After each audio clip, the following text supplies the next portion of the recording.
நாகர்கோவிலில் மளிகை கடையிலிருந்து வங்கியில் செலுத்துவதற்காக கொடுத்து அனுப்பப்பட்ட பணம் 28 லட்சம் ரூபாயுடன் கார் டிரைவர் தலைமறைவான சம்பவம் பரபரப்பை ஏற்படுத்தியுள்ளது. செல்போனை தூக்கி வீசிவிட்டு எச்சரிக்கையுடன் எஸ்கேப் ஆன டிரைவர் சிக்குவாரா? ஏன்னா 11:41 எனக்கு நான் நம்பர் 11:41 பாதிவரம் வந்துருக்காங்க. 11:41 நான் பாதிவரம் விட்டுட்டு ஏன்னா எனக்கு சவாரி ஃபோன் பண்ணது அப்போ அங்கே ஒரு 11:10 போல இருக்கும். 11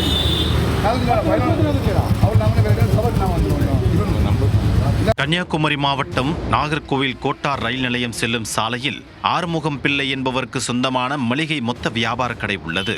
இந்த கடையில் வாகன ஓட்டுநராக பணிபுரிந்து வருபவர் ராமநாதபுரத்தைச் சேர்ந்த 34 வயதான கதிரவன். கடையில் பணிபுரியும் மற்றொரு ஊழியர் ராமதாஸ். இவர்கள் இருவரையும் அழைத்து கடை உரிமையாளர் 28 லட்சம் ரூபாய் பணத்தை ராமதாஸிடம் கொடுத்து கார் ஓட்டுநருடன் சென்று செட்டிக்குளம் பகுதியில் அமைந்துள்ள வங்கியில் பணத்தை செலுத்துமாறு அனுப்பி வைத்தார். காரை கதிரவன் ஓட்டிச் செல்ல பின்னால் பணத்துடன் ராமதாஸ் சென்றுள்ளார். செட்டிக்குளம் வந்த அவர்கள் காரை வங்கியின் முன் நிறுத்தியுள்ளனர். பணத்தை வங்கிக்குள் எடுத்துச் சென்றால் பாதுகாப்பில்லை என்று கருதிய ராமதாஸ் பணப்பெட்டியை ஓட்டுநர் கதிரவன் பாதுகாப்பில் விட்டுவிட்டு பணம் செலுத்துவதற்கான படிவம் வாங்குவதற்காக வங்கிக்குள் சென்றுள்ளார்.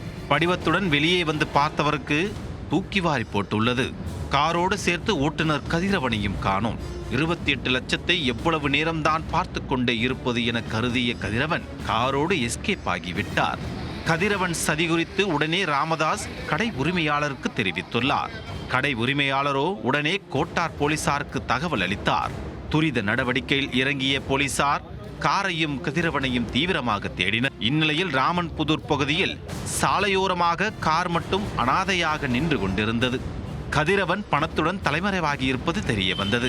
உடனடியாக அப்பகுதியிலுள்ள சிசிடிவி கேமரா காட்சிகளை ஆய்வு செய்த போலீசார் கதிரவன் ஆட்டோ ஒன்றில் ஏறிச் சென்றதை கண்டுபிடித்தனர்.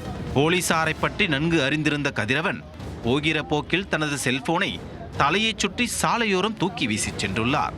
இதனால் செல்போன் சிக்னலை வைத்து கதிரவனை கண்டறியும் போலீசாரின் திட்டத்தில் மண் விழுந்தது போன்று ஆகிவிட்டது. அப்பகுதியில் ஆட்டோ ஓட்டுநர்களை அழைத்து போலீசார் விசாரித்து வருகின்றனர். வங்கியில் செலுத்த கொடுத்து அனுப்பிய 28 லட்சம் ரூபாய் பணத்தை எடுத்துக்கொண்டு ஊழியர் தலைமறைவான சம்பவம் நாகர்கோயில் பகுதியில் பரபரப்பை ஏற்படுத்தியுள்ளது.